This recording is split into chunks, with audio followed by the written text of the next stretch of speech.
Hello students, today we will discuss about electron gain enthalpy. जो third chapter है इसमें 11th class में periodic classification of element, उसमें topic आपका electron gain enthalpy. तो electron gain enthalpy क्या होती है? It is the amount of energy associated with gain of electron from gain of electron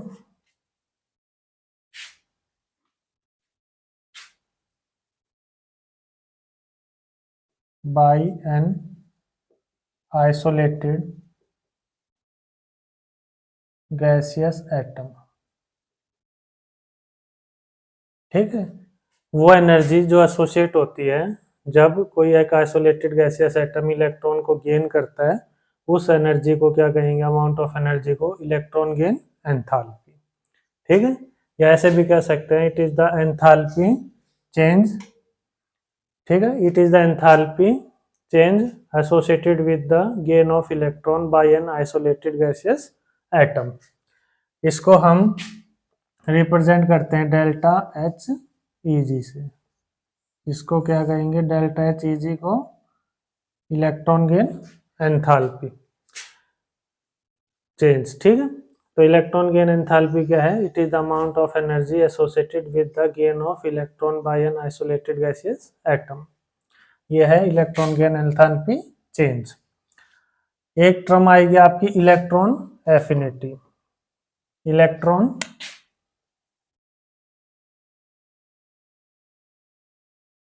affinity, तो इलेक्ट्रॉन एफिनिटी एक tendency है। ये क्या है? टेंडेंसी है। किसको? इलेक्ट्रॉन गेन करने की टेंडेंसी है। कोई एटम है आइसोलेटेड गैसियस एटम, उसको कितनी टेंडेंसी है उसकी इलेक्ट्रॉन गेन करने की, वो क्या कहलाएगी? आपकी इलेक्ट्रॉन एफिनिटी। और इन दोनों में क्या रिलेशन है? जो इलेक्ट्रॉन गेन एंथैल्पी है जो वो होती है माइनस इलेक्ट्रॉन एफिनिटी। दोनों टर्म क्या है? रिलेशन क्या है दोनों टर्म में? इलेक्ट्रॉन गेन एंथैल्पी चेंज है जो वो इलेक्ट्रॉन एफिनिटी के इक्वल होगा, लेकिन जो साइन है वो क्या होगा? चेंज हो जाएगा। यदि ये प्लस है तो ये माइनस होगी, ये माइनस है तो ये प्लस होगी, मैग्नीट्यूड सेम रहेगा।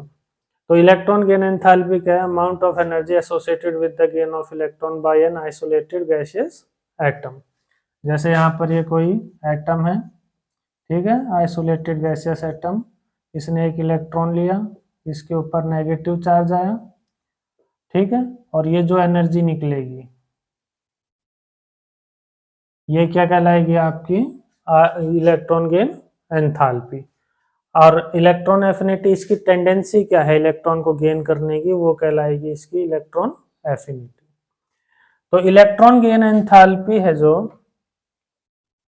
इलेक्ट्रॉन गेन एंथैल्पी, वो आपकी पॉजिटिव और नेगेटिव दोनों हो सकती है। इलेक्ट्रॉन गेन एंथैल्पी है जो वो आपकी पॉजिटिव और नेगेटिव दोनों हो सकती है, यानी ये एंडोथर्मिक प्रोसेस भी हो सकता है और एक्सोथर्मिक भी हो सकता है। इलेक्ट्रॉन गेन एंथैल्पी है जो आपकी पॉजिटिव भी हो सकती है और नेगेटिव भी हो सकती है। मोस्टली जो इलेक्ट्रॉन गेन एंथैल्पी है वो क्या होगी? आपकी इलेक्ट्रॉन गेन एंथैल्पी मोस्टली कैसी होती है? यानी एनर्जी रिलीज होती है ना, तो यहाँ पर नेगेटिव होगी। मोस्टली इलेक्ट्रॉन गेन एंथैल्पी है जो नेगेटिव होती है, लेकिन नोबल गैस के केस में, नोबल गैस में जो इलेक्ट्रॉन गेन एंथैल्पी है वो क्या होगी? पॉजिटिव होगी। Mostly electron gain enthalpy negative होती है क्योंकि एनर्जी रिलीज हो रही है ना, तो एनर्जी रिलीज हो रही है तो H क्या आएगा यहाँ पर? नेगेटिव। भाई एनर्जी रिलीज होती है तो एक्सोथर्मिक होती है प्रोसेस, तो H क्या होता है? नेगेटिव। तो मोस्टली केस में इलेक्ट्रॉन गेन एंथैल्पी आपकी एक्सोथर्मिक होगी यानी नेगेटिव होगा। लेकिन नोबल गैस के केस में क्या होगा, ये पॉजिटिव होगा। क्यों होगा वो अभी देखते हैं, ठीक है। और इलेक्ट्रॉन एफिनिटी मोस्टली क्या होगी आपकी, पॉजिटिव होगी, क्योंकि एनर्जी क्या हो रही है, रिलीज हो रही है। जो आपकी इलेक्ट्रॉन एफिनिटी है वो जनरली या मोस्टली क्या होगी आपकी, ये नेगेटिव है तो कैसी होगी, पॉजिटिव। क्यों होगी, because energy is release. Tendency है ना ये तो इलेक्ट्रॉन गेन करने की। तो जब इलेक्ट्रॉन गेन करने की टेंडेंसी है तो एनर्जी रिलीज हो रही है, इसका मतलब ये इलेक्ट्रॉन गेन करेगा। तो इलेक्ट्रॉन गेन करने की टेंडेंसी है तो इसका मतलब इलेक्ट्रॉन एफिनिटी क्या होती है, मोस्टली पॉजिटिव होती है। अब इलेक्ट्रॉन एफिनिटी जीरो किस केस में होगी, या इलेक्ट्रॉन गेन एंथैल्पी है जो वो पॉजिटिव किस केस में होगी वो देखते हैं। जैसे नोबल गैस है,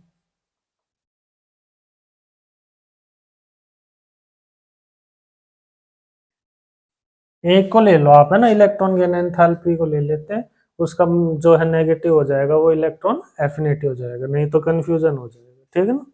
तो इलेक्ट्रॉन गेन एंथैल्पी क्या होती है, जो एनर्जी एसोसिएट होती है with gain of electron by isolated gases atom, mostly क्या होगी, ये आपकी नेगेटिव होगी।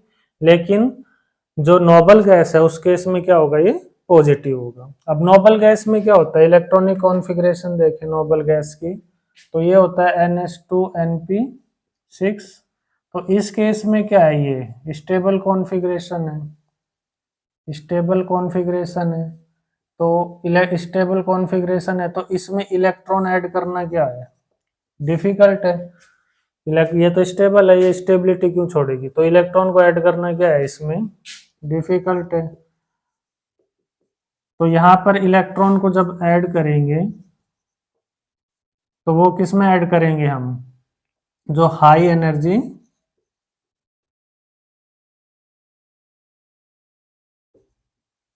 आउटर ऑर्बिटल, यानी Np के बाद, p के बाद जो हाई एनर्जी का ऑर्बिटल होगा उसमें इलेक्ट्रॉन को ऐड करना है।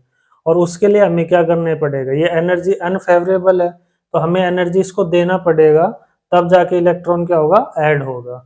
इस वजह से यहाँ पर जो नोबल गैस है इसमें हमें एनर्जी देनी है ताकि ये इलेक्ट्रॉन ऐड हो सके, क्योंकि ये तो स्टेबल है और हाई एनर्जी ऑर्बिटल में इसको ऐड करना है।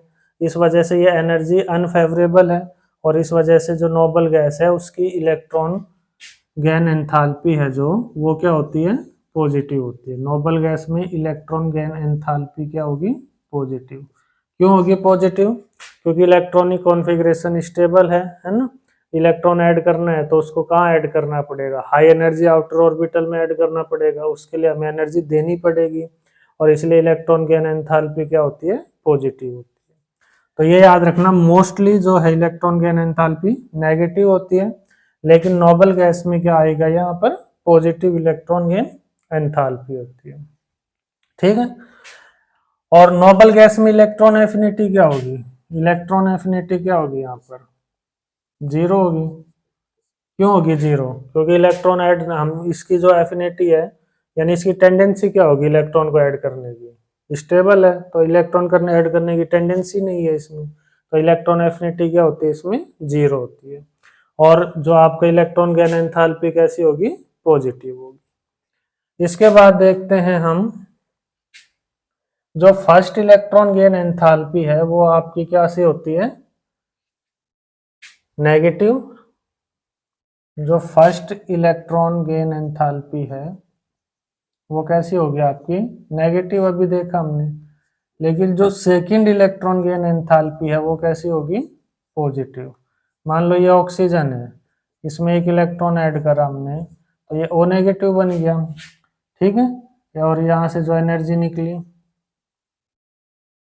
ठीक है। अब यहाँ पर O नेगेटिव है, यहाँ पर इलेक्ट्रॉन है, तो ये क्या बन गया, O2 नेगेटिव। अब इस केस में देखो यहाँ पर ये नेगेटिव चार्ज और इसको इलेक्ट्रॉन ऐड करना है, तो नेगेटिव नेगेटिव क्या करेंगे, यहाँ पर रिपल्सन करेंगे।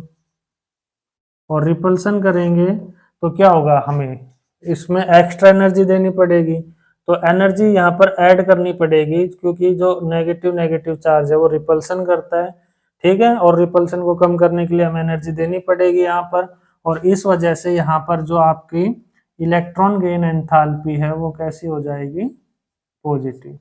तो जो फर्स्ट इलेक्ट्रॉन गेन एंथैल्पी है, फर्स्ट इलेक्ट्रॉन गेन एंथैल्पी वो कैसी है यहाँ पर, नेगेटिव, ठीक है, एनर्जी रिलीज हो रही है ना, तो डेल्टा एच क्या आएगा यहाँ पर, नेगेटिव।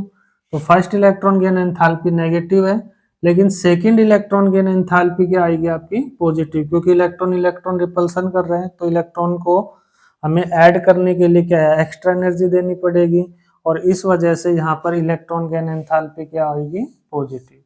तो जो सेकंड इलेक्ट्रॉन गेन एंथैल्पी है वो कैसी होती है, पॉजिटिव होती है। बहुत इंपॉर्टेंट है, first electron gain enthalpy negative होती है जनरली, और सेकंड इलेक्ट्रॉन गेन एंथैल्पी क्या होगी, हमेशा पॉजिटिव होगी, ये ऑलवेज पॉजिटिव।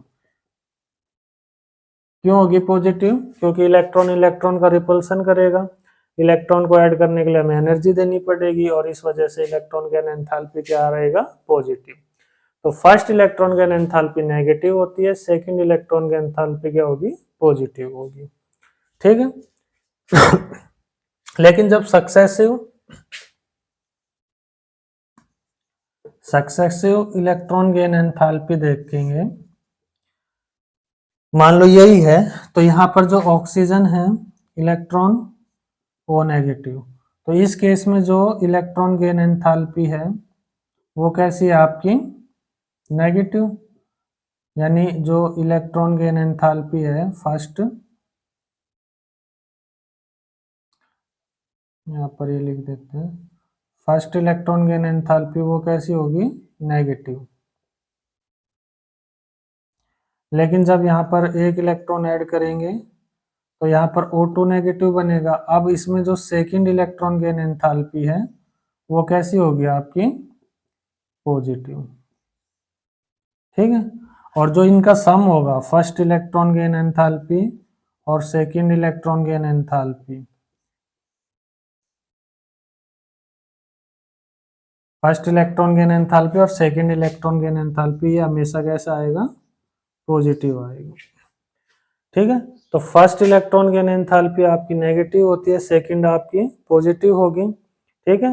लेकिन जब इन दोनों का सम करेंगे तो ये जो पॉजिटिव वैल्यू है ये हमेशा लार्ज होगी, इसलिए जो ओवरऑल इलेक्ट्रॉन गेन एंथैल्पी देखेंगे, ओवरऑल इलेक्ट्रॉन गेन एंथैल्पी वो हमेशा कैसी आएगी, पॉजिटिव आएगी, यानी इसकी वैल्यू 0 से ज़्यादा होगी। इम्पोर्टेंट है ये। सक्सेसिव इलेक्ट्रॉन गेन एंथैल्पी देखेंगे तो फर्स्ट आपकी हमेशा कैसी होगी, नेगेटिव, सेकंड आपकी क्या होगी, पॉजिटिव होगी, और यदि दोनों का सम करते हैं तो जो सम आएगा इलेक्ट्रॉन गेन एंथैल्पी में वो क्या आएगा, पॉजिटिव आएगा हमेशा, ठीक है।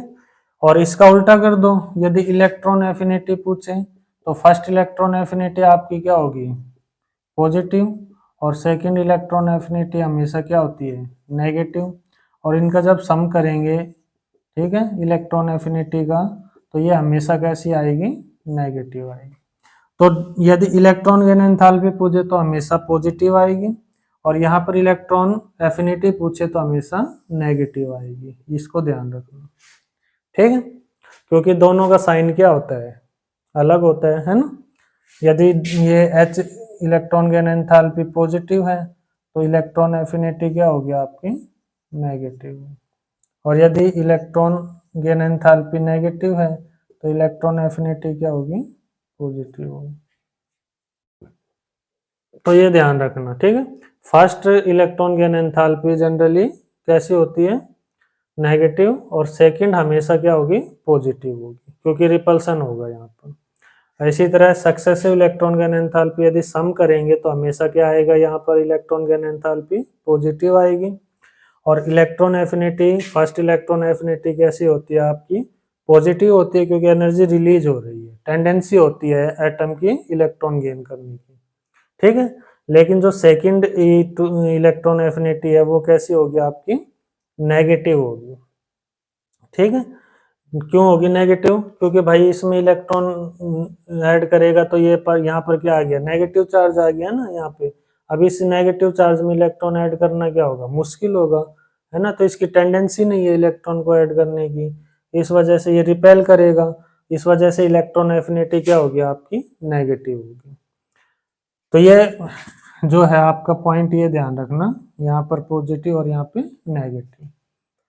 अब देखते हैं आगे फैक्टर कौन कौन से हैं जो इलेक्ट्रॉन गेन एंथैल्पी को अफेक्ट करते हैं। तो फर्स्ट फैक्टर है आपका फैक्टर्स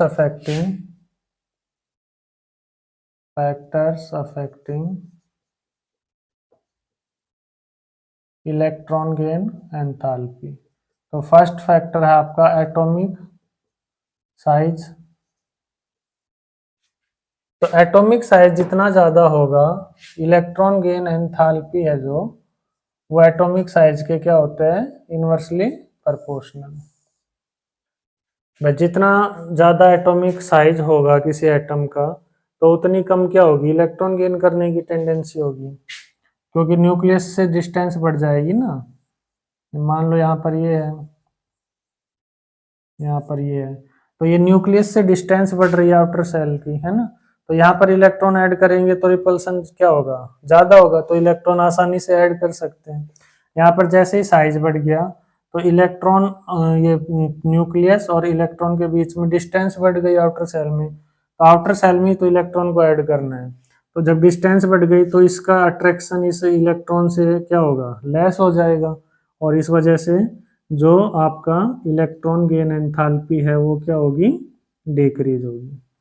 ठीक है, तो जैसे जैसे साइज बढ़ता है, ये जो अट्रैक्शन है न्यूक्लियस का आउटर सेल से, जो इलेक्ट्रॉन आएगा इसमें आउटर सेल में, उससे कम होता जाएगा, और इस वजह से जो इलेक्ट्रॉन गेन एंथैल्पी है वो भी क्या होगी, डिक्रीज होगी। दूसरा फैक्टर देखते हैं, आए ना समझ में, जैसे जैसे ये यहाँ से डिस्टेंस बढ़ेगी, एटॉमिक साइज बढ़ेगा, तो ये न्यूक्लियस से इलेक्ट्रॉन जो आएगा, इनकमिंग इलेक्ट्रॉन, उसमें क्या होगा, अट्रैक्शन कम होगा, और अट्रैक्शन कम होगा तो इसका मतलब इलेक्ट्रॉन गेन एंथैल्पी भी क्या होगी, कम होगी। दूसरा है आपका इफेक्टिव न्यूक्लियर चार्ज। अब जो भी आपके एटॉमिक रेडियस या साइज के डायरेक्टली प्रोपोर्शनल थे, वो तो इसमें इनवर्सली प्रोपोर्शनल हो जाएंगे, और जो इनवर्सली प्रोपोर्शनल थे वो डायरेक्टली हो जाएंगे। तो इफेक्टिव न्यूक्लियर चार्ज क्या था इसके, एटॉमिक रेडियस के। इफेक्टिव न्यूक्लियर चार्ज और एटॉमिक रेडियस में क्या रिलेशन था, एटॉमिक रेडियस और इफेक्टिव न्यूक्लियर चार्ज के इनवर्सली प्रोपोर्शनल था। तो इसका मतलब जो आपकी इलेक्ट्रॉन गेन एंथैल्पी है वो डायरेक्टली प्रोपोर्शनल होगा किसके, इफेक्टिव न्यूक्लियर चार्ज के। ठीक है भाई, जितना ज्यादा इफेक्टिव न्यूक्लियर चार्ज होगा उतनी ज्यादा क्या होगी, इलेक्ट्रॉन गेन एंथैल्पी। या फिर आप ऐसे भी कह सकते हो, न्यूक्लियर चार्ज भी लिख सकते हो, जितना ज्यादा न्यूक्लियर चार्ज होगा उतनी ज्यादा इलेक्ट्रॉन गेन एंथैल्पी होगी। ठीक है, तो कैसे होगी भाई, न्यूक्लियर चार्ज बढ़ेगा तो इसका मतलब क्या है, न्यूक्लियस में प्रोटॉन का नंबर बढ़ रहा है, न्यूक्लियर है ना, तो न्यूक्लियस चार्ज जब बढ़ेगा, न्यूक्लियर चार्ज, तो जो अट्रैक्शन है इनकमिंग इलेक्ट्रॉन का वो भी बढ़ेगा। न्यूक्लियस में यदि चार्ज बढ़ता है तो इनकमिंग इलेक्ट्रॉन में जो अट्रैक्शन है वो भी बढ़ेगा, और इस वजह से इलेक्ट्रॉन गेन एंथैल्पी भी क्या होगी, इंक्रीज होगी, है ना। इस वजह से इलेक्ट्रॉन गेन एंथैल्पी इंक्रीज होती है, क्योंकि जो न्यूक्लियर चार्ज बढ़ेगा तो अट्रैक्शन है जो इलेक्ट्रॉन का इनकमिंग का वो बढ़ेगा, और इस वजह से जो इलेक्ट्रॉन गेन एंथैल्पी है वो भी क्या होती है, इंक्रीज होती है। तीसरा फैक्टर है शिल्डिंग इफेक्ट। शिल्डिंग इफेक्ट क्या था, डायरेक्टली प्रोपोर्शनल था एटॉमिक रेडियस के, तो इसमें क्या होगा, इनवर्सली प्रोपोर्शनल हो जाएगा, यानी इलेक्ट्रॉन गेन एंथैल्पी है वो इनवर्सली प्रोपोर्शनल होगा किसके, शिल्डिंग इफेक्ट के। भाई जितना ज्यादा शिल्ड करेगा इलेक्ट्रॉन को इनर सेल तो उतना अट्रैक्शन कम होगा, है ना। शिल्डिंग इफेक्ट क्या था, जो आउटर सेल इलेक्ट्रॉन है, आउटर सेल में जो इलेक्ट्रॉन है उसको इनर सेल के इलेक्ट्रॉन प्रोटेक्ट कर रहे थे। ये जो आउटर सेल इलेक्ट्रॉन है इसको इनर सेल के इलेक्ट्रॉन प्रोटेक्ट कर रहे थे, उसको शिल्डिंग इफेक्ट कहते थे। तो जितना ज्यादा शिल्डिंग इफेक्ट होगा तो जो इनकमिंग इलेक्ट्रॉन आएगा तो उसमें अट्रैक्शन क्या होगा, शील्डिंग इफेक्ट ज़्यादा है तो इनकमिंग इलेक्ट्रॉन में अट्रैक्शन क्या होगा, कम होगा, क्योंकि इसको शील्ड कर रहे हैं ये। तो शील्डिंग इफेक्ट जितना ज़्यादा होगा तो उतना कम क्या होगा यहाँ पर इफेक्ट, ये इलेक्ट्रॉन गेन एंथैल्पी होगा, क्योंकि जो अट्रैक्शन है वो क्या हो जाएगा, कम हो जाएगा। इसके बाद देखेंगे हम, तो फैक्टर आए समझ में, क्या फैक्टर है, पहला एटॉमिक साइज, जितना ज्यादा एटॉमिक साइज होगा उतना कम इलेक्ट्रॉन गेन एंथैल्पी। दूसरा effective nuclear charge directly proportional होगा। और तीसरा है शील्डिंग इफेक्ट, शील्डिंग इफेक्ट क्या होगा, इनवर्सली प्रोपोर्शनल, जितना ज्यादा प्रोटेक्शन होगा आउटर सेल इलेक्ट्रॉन को, ठीक है, उतना अट्रैक्शन कम होगा न्यूक्लियस की तरफ, इस वजह से क्या होगा, इलेक्ट्रॉन गेन एंथैल्पी उतनी ज्यादा होगी। तो शील्डिंग इफेक्ट यदि ज्यादा है तो इफेक्टिव ये जो इलेक्ट्रॉन गेन एंथैल्पी क्या होगी, कम होगी। इसके बाद देखते हैं ट्रेंड क्या है इसका, इलेक्ट्रॉन गेन एंथैल्पी का पीरियोडिक टेबल में, trend of electron gain enthalpy in periodic table. तो फर्स्ट है from top to bottom in a group. तो टॉप टू बॉटम जब हम ग्रुप में जाते हैं तो एटॉमिक रेडियस क्या हो रही है, इंक्रीज, और एटॉमिक रेडियस इंक्रीज हो रही है तो इसका मतलब इलेक्ट्रॉन गेन एंथैल्पी क्या होगी, डिक्रीज होगी। अभी पढ़ा है ना फैक्टर में। तो टॉप टू बॉटम है जो ग्रुप में जाएंगे तो इलेक्ट्रॉन गेन एंथैल्पी क्या होती है, डिक्रीज होती है। दूसरा है आपका from left to right in a period, from left to right in a period. तो लेफ्ट टू राइट जब हम जाएंगे पीरियड में तो इलेक्ट्रॉन गेन एंथैल्पी है जो वो क्या होगी आपकी, इंक्रीज होगी, क्योंकि एटॉमिक रेडियस क्या हो रही है, इंक्रीज हो रही है। ठीक है, इसमें एक फैक्टर रह गया आपका इलेक्ट्रॉनिक कॉन्फ़िगरेशन, जो फैक्टर्स पढ़ रहे थे हम उसमें एक फैक्टर है इलेक्ट्रॉनिक कॉन्फ़िगरेशन।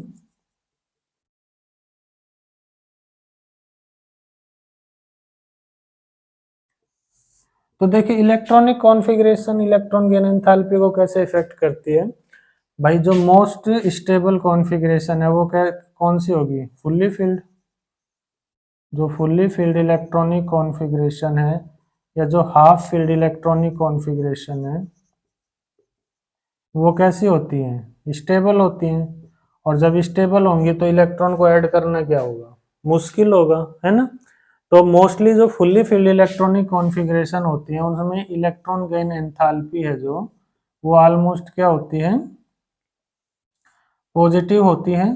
ठीक है, इलेक्ट्रॉन गेन एंथैल्पी क्या होती है उसमें, पॉजिटिव है। और इलेक्ट्रॉन एफिनिटी क्या होती है, जीरो। इलेक्ट्रॉन एफिनिटी जीरो होती है क्योंकि टेंडेंसी नहीं है उसकी इलेक्ट्रॉन गेन करने की, तो इलेक्ट्रॉन एफिनिटी जीरो होती है। और इलेक्ट्रॉन गेन एंथैल्पी कैसी हो जाती है, पॉजिटिव हो जाती है। पॉजिटिव का मतलब ये मत समझना कि जो है उसकी इलेक्ट्रॉन गेन एंथैल्पी बढ़ गई है, ठीक है। यहाँ पर मैग्नीट्यूड देखेंगे, पॉजिटिव है जो साइन का मतलब ये नहीं है कि वो इंक्रीज हो गई है। इलेक्ट्रॉन गेन एंथैल्पी है जो वो आपकी पॉजिटिव होती है और इलेक्ट्रॉन एफिनिटी जीरो होती है। हाफ फील्ड इलेक्ट्रॉनिक कॉन्फ़िगरेशन में भी जो इलेक्ट्रॉन गेन एंथैल्पी है वो क्या हो जाएगी आपकी, लेस हो जाएगी। क्यों, क्योंकि यहाँ भी क्या है, स्टेबल है तो इलेक्ट्रॉन को ऐड करना क्या होगा, मुश्किल हो जाएगा। इसके बाद देखते हैं हम ट्रेंड में। तो ट्रेंड में देखेंगे तो लो लेफ्ट टू राइट क्या होता है, इंक्रीज, और टॉप टू बॉटम डिक्रीज। तो यदि हम सेकंड पीरियड में देखें, सेकंड पीरियड के एलिमेंट, तो सेकंड पीरियड में कौन कौन से एलिमेंट हैं, लिथियम है, beryllium, boron, carbon, nitrogen, oxygen, fluorine और नियोन। तो इसमें क्या ट्रेंड होगा आपका इलेक्ट्रॉन एफिनिटी या इलेक्ट्रॉन गेन एंथैल्पी का। तो देखिए नियोन है जो इसकी सबसे कम होगी क्योंकि ये फुल्ली फिल्ड है, तो नियॉन सबसे पहले आ जाएगा, यानी सबसे कम इसकी है। बेरिलियम है जो, इसमें भी क्या होगा 1:2:2, उससे कम है बेरिलियम की। ठीक है। नाइट्रोजन आपका हाफ फील्ड होता है, उसके बाद आपका नाइट्रोजन आ जाएगा। हो गया। अब लेफ्ट टू राइट देखना है हमें, ना भाई, हाफ फील्ड और फुल्ली फील्ड हो गए। अब लेफ्ट टू राइट देखेंगे तो लिथियम बचता है,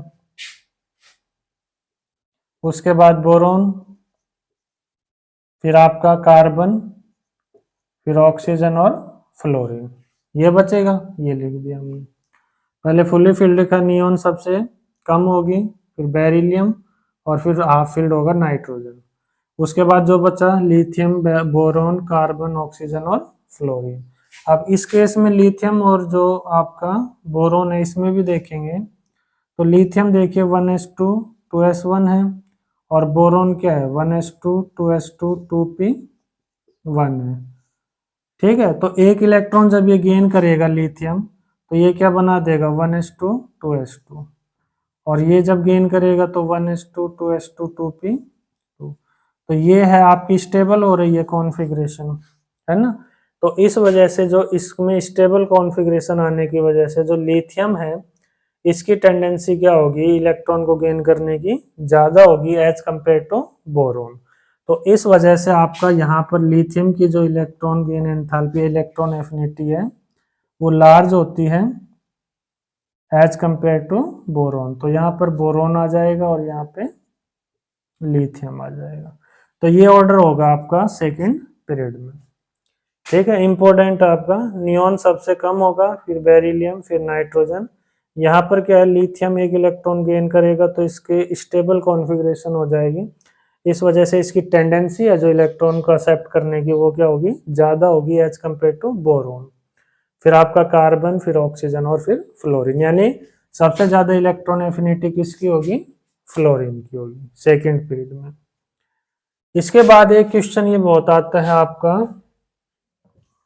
Y second period element so less negative electron gain enthalpy as compare to third period element.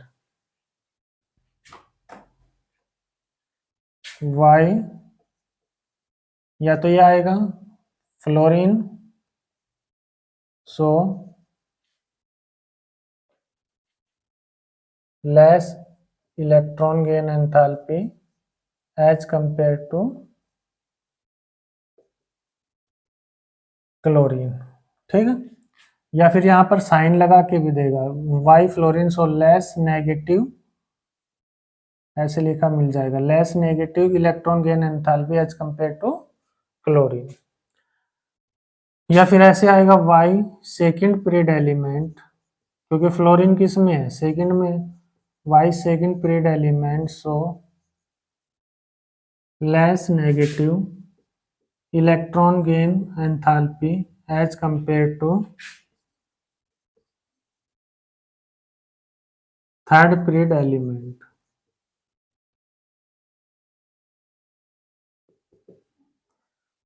तो इसका क्या रीजन है, देखिए जो फ्लोरीन है आपका सेकंड पीरियड में है, इसका जो साइज है एटॉमिक साइज वो क्या होता है, लेस होता है। क्लोरीन आपका थर्ड पीरियड में है, इसका एटॉमिक साइज क्या होगा, मोर होगा, लार्ज होगा। ठीक है। तो जो इनकमिंग इलेक्ट्रॉन आएगा, इनकमिंग इलेक्ट्रॉन, इसमें रिपल्सन क्या होगा, साइज यदि कम है तो रिपल्सन क्या होगा, यहाँ पर ज्यादा होगा, है ना। तो जो इनकमिंग इलेक्ट्रॉन है उसमें रिपल्सन ज्यादा फील करता है इसमें फ्लोरीन में एज कंपेयर टू क्लोरीन। तो इनकमिंग इलेक्ट्रॉन जब रिपल्सन ज्यादा फील करेगा तो उसको ऐड करना क्या होगा, मुश्किल होगा, और इस वजह से जो इलेक्ट्रॉन गेन एंथैल्पी है वो क्या हो जाएगी, लेस होगी, लेस नेगेटिव। तो क्या रीजन है इसमें, जो सेकंड पीरियड के जो एलिमेंट है उनका साइज क्या होता है, लेस होता है, कम होता है। तो जो इनकमिंग इलेक्ट्रॉन है उसमें रिपल्सन ज्यादा होगा, यदि साइज कम है तो रिपल्सन ज्यादा होगा, और इस वजह से इलेक्ट्रॉन ऐड करना वहां पर मुश्किल होगा, और इस वजह से इलेक्ट्रॉन गेन एंथैल्पी क्या होगी वहां पर, नेगेटिव ज्यादा होगी। इसमें साइज क्या है, लार्ज है, तो जो इनकमिंग इलेक्ट्रॉन है, इनकमिंग इलेक्ट्रॉन वो क्या करेगा, रिपल्सन, फील रिपल्सन लेस, और इस वजह से इलेक्ट्रॉन गेन एंथैल्पी है जो वो क्या होगी, लार्ज होगी। तो क्वेश्चन दोनों तरफ से दोनों तरह से आ सकता है, सेकंड पीरियड के और थर्ड पीरियड के हिसाब से भी, और या फिर फ्लोरीन और क्लोरीन के हिसाब से। इंपॉर्टेंट क्वेश्चन है ये, ठीक है। तो ये था आपका इलेक्ट्रॉन गेन एंथैल्पी।